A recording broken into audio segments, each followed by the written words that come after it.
White. Nice to see you. Glad to be on board. White tumblers, don't forget them. And my co-host, Alderman Burris Jones. Shalom. Shalom, Billy. Yes, sir. And please, before we get into the meat of the conversation, can you tell the people something about yourself? Well, I was born in Alton, Illinois. Okay. And when I was 7 years of age, my family moved from Alton to Chicago, the near north side of the city of Chicago. I attended the Shill Elementary School. I went back to teach there for 26 years. Wow. Graduated from Waller High School, was an all-city baseball and basketball player there. And in my senior year, I decided I wanted to go to college, so I won a scholarship to Alabama State College in Montgomery, Alabama. Very perceptive. That's the next question I was going to ask you about the Jesse White tumblers. Where did that thought come from? Well, you know, when you thought about it, did you ever think you would be Secretary of State? Well, I never thought I would be a politician. I always envisioned myself being a professional baseball player. Okay. And George Dunn, the former president of the Cook County Board, asked me to consider running for state representative in the most diverse district in the nation, Lincoln Park to Paul River, North Streeterville, the Gold Coast area, the Magnificent Mile, the River North and Old Town, as well as Cabrini Green. And someone referred to my district as going from the Gold Coast to the Soul Coast. And I served for 16 years in that capacity. And then Carol Mosey Braun decided she wanted to run for the Senate seat. Okay. And my colleagues and friends asked me to run for the Cook County Recorder of Deeds to replace her. Yes.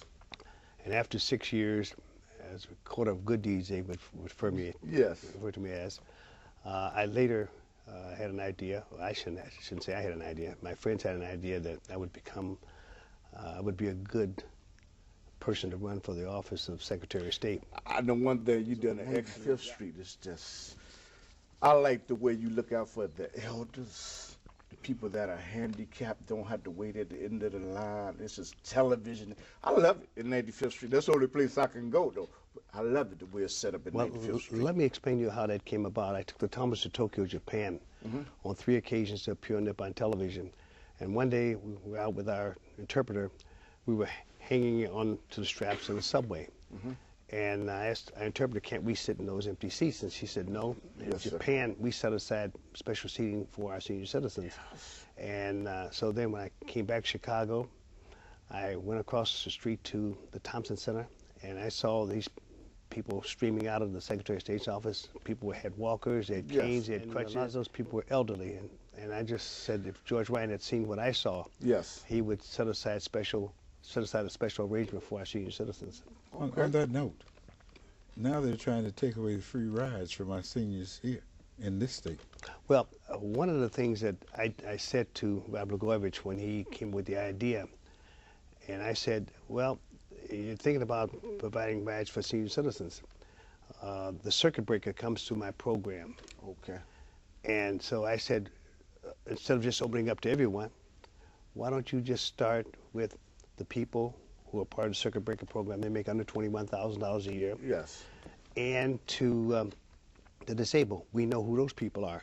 Yes. Now, I have some people, we have some doctors, we have some lawyers, we have some people of influence who brag about, who make $500,000, $1 million or more, and they brag about the fact that they can get on the bus free of charge because they're a senior citizen.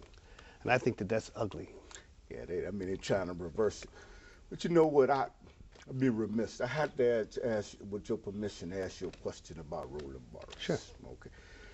A lot of people are wondering about the Roland Burris situation. If you had known what you know today, would you had, I don't know if your signature was required, would you have signed the paperwork? Well, I'm only asking you this because this has been in the news. I'm glad you asked that question. Okay. Let me just go back to how things happen, okay? Okay. Rob Blagojevich, well, on November the 4th, Barack Obama was elected to this office. Yes. And that was a time that the governor should have started the process of selecting someone to replace Barack Obama. Okay. Almost 5 weeks later, he was arrested for trying to, what they say, was trying to sell a job. Yes. And then there was a press conference in the Thompson Center, and all of the constitutional officers all chimed in, along with Roland Burris and along with Bobby Rush, and we said that Rob Blagojevich should step down, or he should resign, And if he happens to pass those 2 tests, he should never ever put himself in a posture by which he can make an appointment to a position that he was arrested for trying to sell. And so then I went a bit further. Yeah. I said, it could be my mother, my brother, my aunt, my uncle, my cousin. Yes. If my signature is required, I will not sign the document. 3 weeks later, Burris takes over the position. So I Yes. didn't know that Burris was going to be the person. But I still held true to what I said. My mother, my brother, my aunt, my uncle, my cousin. Here's a man out on bond. Here's a man who's in the process of being impeached, Yes. in the process of being indicted, and the process of possibly going to jail. I did not want to be associated with that individual. And I said, if my signature is required, and I didn't know that my signature was required. Okay. And then I was sued by Roland Burris' legal team, and the Illinois Supreme Court said I did not have to sign the document. Oh, wow. Okay. 7 to nothing. Okay, we got callers, but I'm going to let the alderman ask a question. Then we're going to go to the callers. Go to the caller first. Oh, okay. They're more important than me. Yeah. Okay, caller, go ahead and beat the drums, caller. Go ahead. Yes, thank you, brother, for Yes, such ma'am. You're welcome. a beautiful show. Thank you very much. I want to thank the Secretary of State for his such great integrity and honesty, Yes. and for being so kind to the elder. Thank you so much. Thank you. And also, I would just like to tell Virgin, thank him for his intelligence and from always being so useful with spreading very good knowledge and wisdom to the people. Thank you, Virgin Jones. Yes, and I sir. would like to also ask you for your number. Thank you so much, sir. Okay. Thank you. Leave the number in the back, and they will transmit the message to them. Next caller, go ahead and beat the drums. Yes, Secretary of State. First of all, good evening, gentlemen. Good evening. Okay. Secretary of State White, of course, I respect you, but I can't, just to being honest, I still negative feeling on your participation in this process.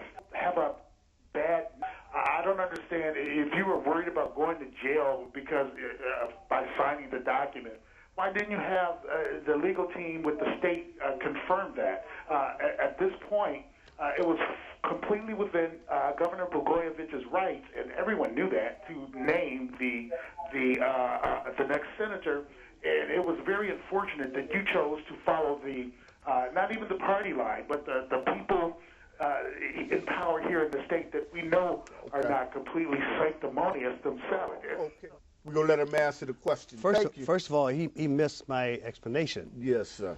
I explained to him, since he was talking about the legal process, the Illinois Supreme Court voted 7 to nothing that my signature was not required after being sued by Roland Burris' legal team. The other is, I thought my signature was ceremonial, and as a point of, for principal reasons, Yes. I said that I would not sign the document. So I said I wouldn't sign it. My signature was ceremonial, and the Supreme Court indicated 7 to nothing that I did not have to sign it. I was not required to sign it. Yes. This is a live show for those that's looking. And this will be posted on the internet, on the YouTube. This will be posted on the internet so people can see it worldwide. But Well, you know, I think personally, the whole Roland Burris story has gone too far.